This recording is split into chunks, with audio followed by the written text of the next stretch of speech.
ഇപ്പോൾ നമുക്കിപ്പോൾ മുഹമ്മദ് റഹീസാണ് ചേരാൻ പോകുന്നത്. ദുബായിൽ നിന്നാണ് റഹീസ് ചേരുന്നത്. ആദ്യം സ്കൂളുകളുടെ പ്രവർത്തനത്തെക്കുറിച്ച് പറയൂ റഹീസ്. ഓൺലൈനായിട്ട് തന്നെയായിരിക്കും ക്ലാസുകൾ തുടരുക? കൂടുതൽ വിശദാംശങ്ങൾ എന്തൊക്കെയാണ് ലഭിച്ചത്?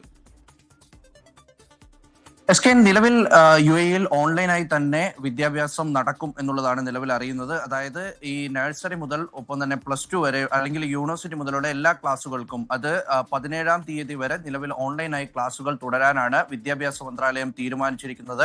നേരത്തെ ചില സ്വകാര്യ സ്കൂളുകളൊക്കെ തന്നെയും സ്വകാര്യ മാനേജ്മെന്റുകളൊക്കെയും ഈ ഓൺലൈൻ ക്ലാസുകൾ മാറണം, ഓഫ്ലൈനായി ക്ലാസുകൾ നടത്താനുള്ള സുരക്ഷ തങ്ങൾ ക്രമീകരിച്ചിട്ടുണ്ട് എന്ന നിലയ്ക്ക് വിദ്യാഭ്യാസ വകുപ്പിനെ സമീപിച്ചിരുന്നു. പക്ഷേ വിദ്യാഭ്യാസ വകുപ്പ് അറിയിച്ചിരിക്കുന്നത് നിലവിൽ സ്ഥിതിഗതികളൊക്കെ നോക്കിയിട്ട് 17-ാം തീയതി കഴിഞ്ഞ് അത്തരത്തിലൊരു തീരുമാനം എടുക്കാമെന്നാണ്. നേരത്തെ ഈ സംഘർഷമൊക്കെയും തുടങ്ങുന്ന സമയത്ത് തന്നെ സ്കൂളുകളൊക്കെ അടച്ചിരുന്നു. അതിനുശേഷം ഈ സ്പ്രിംഗ് സീസണിലുള്ള അവധി അത് നേരത്തെ നൽകി പിന്നീട് ഈ പെരുന്നാൾ അവധി കഴിയുന്നതോടുകൂടി സ്കൂളുകൾ തുറക്കുമെന്ന് പ്രതീക്ഷിച്ചു.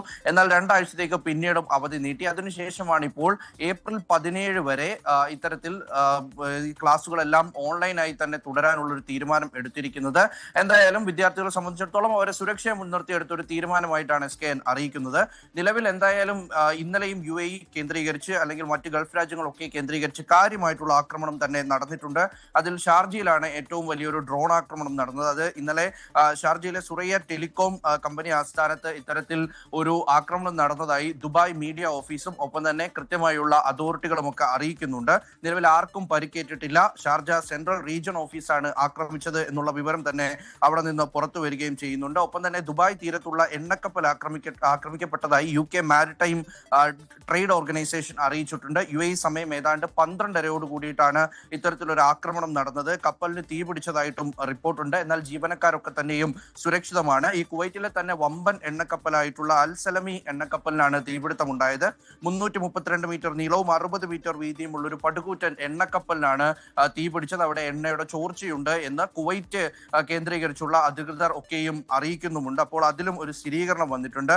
ദുബായ് അൽബദായിൽ ഇറാന്റെ ആക്രമണത്തിൽ 4 പേർക്ക് പരിക്കേറ്റതായി ദുബായ് മീഡിയ ഓഫീസ് അറിയിക്കുന്നു. ആൾതാമസമില്ലാത്തൊരു വീടിന് തീ പിടിച്ചിട്ടുണ്ട് എന്നും പറയുന്നു. അപ്പോൾ UAE കേന്ദ്രീകരിച്ചുള്ള ആക്രമണം കഴിഞ്ഞ ദിവസങ്ങളിൽ എന്നതുപോലെ തന്നെ കൃത്യമായി തുടരുകയാണ്. അത് ഇത്തരത്തിൽ എണ്ണക്കപ്പലുകൾ കേന്ദ്രീകരിച്ചും ഒപ്പം തന്നെ ചില പ്രധാനപ്പെട്ട കേന്ദ്രങ്ങൾ കേന്ദ്രീകരിച്ചൊക്കെയും ആ ആക്രമണം നീളുന്നു. കുവൈറ്റിൽ രാവിലെ അപായ സൈറൻ മുഴങ്ങിയിട്ടുണ്ട്. അത് കുവൈറ്റ് അതോറിറ്റി കൃത്യമായി സ്ഥിരീകരിച്ചു പറയുന്നുണ്ട്. ബഹ്റൈനിൽ 2 തവണ അലാറം മുഴങ്ങിയതായിട്ടും ബഹ്റൈനിൽ നിന്നുള്ള വിവരങ്ങൾ പുറത്തു വരുന്നുണ്ട്. എന്തായാലും ഖത്തറിനെ സംബന്ധിച്ചിടത്തോളം സ്ഥിതിഗതികൾ ശാന്തമാണ്. കഴിഞ്ഞ കുറച്ച് ദിവസങ്ങളായി കാര്യമായിട്ടുള്ള ത്രട്ടനിങ് ആയിട്ടുള്ള അറ്റാക്കുകളൊന്നും തന്നെ ഉണ്ടായിട്ടില്ല. നിലവിൽ സാമ്പത്തിക മേഖലയിലൊക്കെ 1 ബില്യൺ ദിർഹത്തിന്റെ വൻപൻ പ്രഖ്യാപനമാണ് ദുബായ് നടത്തിയിരിക്കുന്നത്. ഷെയ്ഖ് ഹംദാൻ രാജകുമാരൻ തന്നെ അത്തരത്തിലൊരു പ്രഖ്യാപനം നടത്തി ഒരു വലിയ സാമ്പത്തിക മേഖലയെ താങ്ങി നിർത്തുന്ന നിലയിലേക്കുള്ള കാര്യങ്ങൾ കൊണ്ടുപോകുന്നതുമായി ബന്ധപ്പെട്ട് പ്രവർത്തനങ്ങൾ കൂടി ദുബായ് ഒരു ഭാഗത്ത് നടത്തി വരികയും ചെയ്യുന്നുണ്ട്. SKN.